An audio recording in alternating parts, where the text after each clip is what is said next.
On fait un petit voyage dans le temps maintenant, si vous le voulez bien. Direction avril 1958. Et certains comprennent déjà où je vous emmène, sur le site de l'exposition universelle. On fêtera bientôt le 60e anniversaire de l'expo. Et regardez ces magnifiques images que nous vous proposons. L'image de cet atomium en construction. Ce sont des images que l'on peut voir dans une vidéo, dans une des expositions qui est présentée pour l'instant à l'Atomium. On va discuter de ce 60e anniversaire avec nos invités. Baudouin de Ville, bonsoir. Bonsoir. Alors, vous êtes dessinateur et vous, avec Patrick Weber, vous avez commis une BD qui s'appelle Sourire 58 et en couverture on le découvre, ce bel atomium. Qu'est-ce qu'il vous inspire, vous, cet atomium? Chaque fois que je vais sur le plateau du Heysel et que je me trouve en dessous de ce monument, ça me fout les boules. Je suis émerveillé. Je suis émerveillé par le gigantisme et cette masse de métal qui est suspendue en l'air comme ça, enfin quand même sur des bipodes, mais ça me fascine toujours autant. Donc j'ai eu envie de rentrer dans cette époque. Alors, Noémie, ouais, mais vous y êtes entré, et on va rentrer avec vous d'ailleurs dans cette époque. Noémie Warion, bonsoir. Bonsoir. Alors, vous êtes commissaire d'une des expositions qui se tient pour l'instant sur le site du Heysel, parce que vous, c'est plus à la dame. Hein, oui, c'est ça. donc, qui s'appelle Podium 58. Alors, vous vous êtes plongé, hein, vous aussi, dans cette histoire de l'expo. Vous en êtes ressorti comment? Je suis ressortie, on va dire, nostalgique de ne pas avoir connu cette époque. Et en fait, c'est un événement qui ne fait pas partie de mon histoire, parce que je ne suis pas belge et je suis très jeune. Donc, je me suis vraiment plongée dans une découverte complète dans cette époque et dans cet événement qui m'a fascinée. Et pourquoi ça vous a fasciné? Je crois que la chose qui en est ressortie le plus, c'est l'optimisme total et la confiance en l'avenir folle qu'on lit dans tous les articles. C'est cette envie d'avenir, en fait, de conquérir un monde nouveau et un futur prometteur. Alors on va rappeler ce titre de l'expo, c'est Bilan du monde pour un monde plus humain. Quelle ambition! Alors vous nous plongez dans l'exposition, dans votre bande dessinée, mais il y a une intrigue, hein, évidemment. On tombe dans une sombre histoire d'espionnage. Hein. C'est évident, on est en pleine guerre froide, milieu des années 50, donc l'URSS et les USA se regardent en chien de faïence, et ils ont chacun construit sur le site de l'expo un pavillon gigantesque. Et ces deux pavillons se font face à face, et à l'intérieur, on découvre toute la technologie de l'ex-URSS et des États-Unis, et chacun vante sa cuisine. Et donc, le récit de Sourire 58, c'est un peu l'histoire de cette hôtesse qui va tomber dans cet univers-là. Moi, j'appellerais un peu ça une hôtesse au bal des faux culs, puisque tout va, progressivement, elle va être manipulée par ces espions qui appartiennent à l'Est et l'Ouest. Elle va avoir du mal à s'en sortir. Alors dans cette exposition, Podium 58, vous vous intéressez beaucoup à la mode de cette époque. Et les hôtesses, forcément, Dieu sait qu'elles sont restées mythiques dans l'histoire de l'Expo 58. Oui, et puis leur costume est emblématique, leur uniforme est emblématique de ce que portaient les femmes à l'époque. C'est-à-dire que le vêtement de travail par excellence, pour la femme moderne, c'est le tailleur, ligne fuseau, crayon, et c'est la tenue pratique pour pouvoir travailler et être quand même élégante. Et cet uniforme est d'une qualité folle. Il a été réalisé par la maison Hirsch à Bruxelles. Le sac, c'est un sac Delvaux. Donc, on voit le grand soin apporté à l'apparence des hôtesses. Oui, et ce que vous nous dites, c'est que des uniformes d'hôtesses, vous avez vraiment dû chercher pour en trouver un complet. Oui, parce qu'en fait, l'uniforme complet, donc du chapeau aux escarpins, en passant par le sac, la cravate, les gants, la veste, le chemisier, la jupe, ont été récoltés grâce aux dons de 4 personnes. Donc en fait, dans ce costume d'hôtesse, il y a 4 anciennes hôtesses. Mais on pensait que chaque hôtesse avait gardé religieusement son costume, mais c'est pas le cas visiblement. Elles ont dû les rendre. Ah oui? Elles ont dû les rendre à la fin de l'expo. Oui, et certaines ont capturé des petits bouts. Ouais. Ah oui, c'est ça. Mais ce que vous montrez très bien, vous, dans la bande dessinée, c'est tout le début de la bande dessinée, c'est le recrutement des hôtesses. Et la manière dont on était triés sur le volet, il fallait le Sourire 58. Oui, le fameux Sourire 58, qui a été vraiment la condition indispensable pour être engagé, savoir accueillir le monde entier en Belgique, être disponible. Il n'y avait pas beaucoup d'humour. Hein. C'était quand même très strict et très travaillé, très préparé. Ouais. Et en principe, on ne peut quasiment rien faire. En tout cas, il y a un règlement très strict à respecter. Mais votre hôtesse, elle ne le respecte pas vraiment, hein, ce règlement. Elle prend un peu parfois la tangente. Et d'ailleurs, on a eu une critique avec une ancienne hôtesse qui a, en voyant le travail, nous a dit, écoutez, il y a des choses qui ne sont pas possibles. D'abord, jamais une hôtesse n'aurait giflé quelqu'un, mais dans l'histoire, notre hôtesse est un peu ennuyée par un espion et elle le gifle. Et donc, ça l'a mise un peu, ça l'a déstabilisée, cette ancienne hôtesse. Elle a dit, mais non, on devait se tenir. Ouais. Et c'est vrai qu'on ne peut quasiment rien faire, donc il y a un règlement très strict à appliquer. Et puis bon, ce règlement, on le transgresse. Hein. Vous avez découvert quelques anecdotes sur le sujet. Notamment ce jour de 10 juillet, où la fréquentation était plus faible, il faisait très chaud, et certaines ont pris la liberté d'aller bronzer sur le toit du Palais 10 en maillot de bain. On dirait que Baudouin est au courant. Oui, mais évidemment, c'est une anecdote géniale. Allez-y, continuez alors. Donc elles sont allées bronzer. Et un photographe reporter en hélicoptère était là pour prendre des photos du plateau du Wesel. Et les a surprises, a pris un cliché qui a fait le tour de la presse internationale. Oui. Et elles ont été renvoyées. Malheureusement. Malheureusement, parce qu'en fait, ça a créé un sacré coup de pub. En fait, il y a plein de journalistes qui sont venus pour rechercher ces fameuses hôtesses en bikini. Ça a beaucoup fait fantasmer. Et d'ailleurs, sans trahir toute l'histoire, votre hôtesse, votre héroïne, elle est aussi renvoyée. Elle est renvoyée à un moment donné, justement, parce qu'elle a un écart de conduite et elle a raté une mission qu'on lui a confiée. Donc, elle est en effet éjectée de l'expo, mais elle va y revenir. Ouais. Et donc, il y a un défilé de mode, c'est ce que vous dites en tout cas, c'est ce que vous voulez montrer dans l'expo, c'est que on met ses plus beaux habits pour aller à l'expo et du coup, il y a les plus beaux habits que l'on puisse trouver dans toutes les circonstances de la vie. C'est ça. Et aussi selon son appartenance, son milieu. C'est-à-dire que l'expo, tout le monde y va, de la famille belge modeste jusqu'aux aristocrates. On y va pour visiter ou on y va pour danser un soir, on y va pour aller à un gala, une réception. Donc on ne s'habille pas pareil à chaque fois. Mais ce qui est sûr, c'est qu'on n'y va pas habillé n'importe comment et qu'on met sa plus belle tenue. Oui, effectivement. Et là, on voit effectivement tous les hommes sont en cravate et toutes les femmes ont généralement de très belles robes. Mais effectivement, vous êtes plus intéressé aux femmes. Comment ça se fait, ça ? Ça se fait que malheureusement, dans les collections du musée Mode et Dentelle, il y a très peu de vêtements d'hommes. D'ailleurs, c'est un appel. Si quelqu'un a des vêtements d'hommes de la décennie, c'est très important. Souvent, on ne pense pas que les vêtements sont quelque chose à conserver. Et encore moins les vêtements d'hommes. Et malheureusement, nous n'avons que très peu de choses. Donc, on s'intéresse aux femmes un peu par défaut, même si les hommes sont quand même présents dans un travail de recherche d'archives photographiques. Alors on le voit aussi, Baudouin, avec le trait du dessin, vous êtes, c'est très ligne claire, tout à fait. On va dire ça comme ça.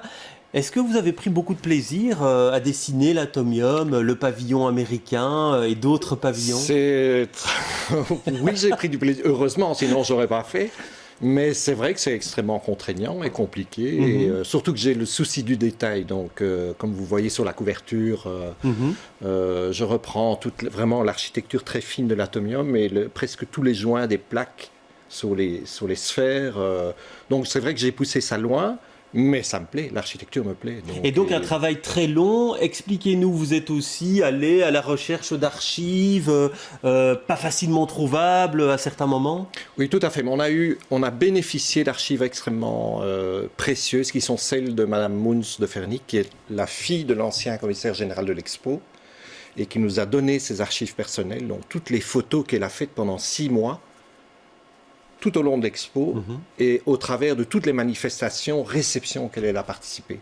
Donc pour nous, c'était vraiment du matériel inédit que j'ai pu utiliser pour recomposer l'histoire. Parce que des documents, on imagine qu'il doit y avoir des centaines de milliers de photos. Ce sont toujours les mêmes. Ah oui. Ce sont toujours les mêmes. Si vous tapez hôtesse sur Internet, vous allez retomber 300 000 fois sur la même photo. Donc il n'y a pas tellement de photos. C'est pour ça que nous sommes allés au musée du costume et de la dentelle, aller faire des photos du véritable costume pour l'avoir sur toutes les faces. Comprendre comment ce petit chapeau noir fonctionnait. Voilà. Ouais, beaucoup de recherches pour vous aussi. Oui, mais principalement basées avec la presse féminine. avec les revues de mode. Et donc c'est un long travail, j'ai tout lu en fait. Ah ouais, Tous les femmes d'aujourd'hui. Ah ouais, vous êtes inconnable. En plus, c'est hyper vintage maintenant. Donc c'est vraiment des tenues qui sont aujourd'hui revenues assez à la mode, quoi, on va dire, pour certaines d'entre elles en tout cas, quoi.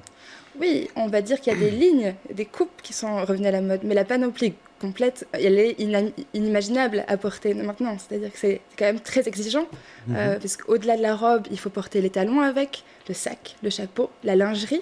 On est encore dans une ère où on corsette encore les corps des femmes, donc on est quand même à un niveau de formalisme qu'on n'a plus du tout maintenant, même si quelques motifs reviennent à la mode. Est-ce qu'il y a une nostalgie, vous qui vous êtes plongé dans cette histoire, est-ce que on ressent aujourd'hui, parce qu'on va tomber dans cette espèce de vague de nostalgie en disant « Ah, comme c'était mieux avant ». Je ne sais pas si c'était mieux avant, et je n'ai pas de toute façon la nostalgie triste, j'ai la nostalgie joyeuse. Ouais. Donc il y avait des choses extraordinaires à cette époque qu'on a peut-être un peu perdues. C'est quand même la dernière fois que la Belgique organise un événement à portée internationale où 42 millions de visiteurs débarquent sur le plateau du Heysel. On n'a plus jamais réussi à faire ça après. Si on regarde l'histoire, après 58, c'est 60, c'est l'indépendance du Congo, les troubles. On va aller, après on va passer dans les années 70. Au fait, c'est la fin de la Belgique de Papa l'Expo. C'est vraiment cette Belgique unitaire. Mais ces histoires d'espionnage, puisque bon, vous dites l'Expo est un véritable nid d'espions, est-ce qu'on est dans la romance ou on est là dans la vérité où il y avait vraiment des gens qui recherchaient à trouver les merveilles technologiques des uns et des autres? Ah non, on est dans... C'est la pleine guerre froide, c'est vraiment on n'est pas loin de la Troisième Guerre mondiale à un moment donné, donc il y a l'histoire de Cuba, les missiles à Cuba, donc il y a manifestement des espions sur le plateau de Heysel et chacun observe un peu ce que l'autre a fait en face. Ça, il n'y a pas besoin de l'inventer, c'est tout à fait authentique. Alors, je voudrais qu'on montre une petite image. C'est l'image que vous montrez qui est dans l'expo. C'est la robe de mariée. Alors, on va sans doute la voir. Alors, qu'est-ce qu'elle a de particulier, cette robe de mariée, qu'elle est là, presque en exposition au centre de... Au centre, dites-nous. Oui, à la sortie. Elle est là parce qu'il y a eu des mariages à l'exposition et c'est une jolie découverte quand on étudie ça. Donc, des personnes sont mariées au pavillon du Saint-Siège et elle montre quelque chose de plus général, c'est qu'elle est faite en velours miracle, donc en velours synthétique. Et cette époque-là, donc la fin des années 50, c'est donc l'époque où on croit au progrès et on y croit aussi dans le vêtement. On croit que ces nouvelles matières synthétiques, qui ont commencé avec le nylon et puis qui prennent diverses appellations, vont vraiment changer la façon de s'habiller et rendre simple le fait de s'habiller. De laver son vêtement, de le repasser.